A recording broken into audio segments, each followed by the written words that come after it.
Proverbs chapter 18 verse 22.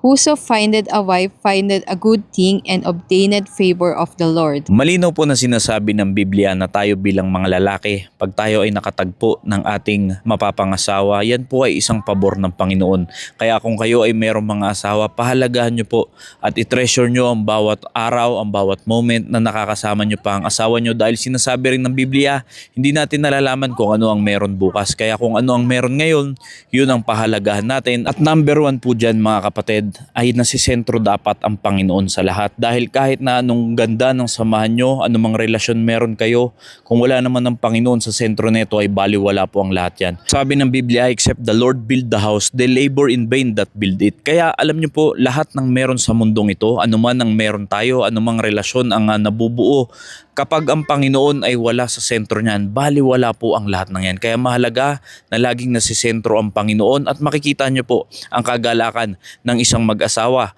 na ang sentro ng kanilang relasyon ay walang iba kundi ang ating Panginoong Jesucristo. Kaya tatandaan nyo po, ang pagkakaroon ng asawa ay hindi po yan dapat tinuturing na burden, kundi yan ay pabor. Yan ang favor ng ating Panginoon sa ating bilang mga lalaki, dahil ang ating mga asawang babae ay magiging katuwang natin sa ating buhay. Nawa naging pagpapala po ang mensaheng ito. Maraming salamat po And God bless you all.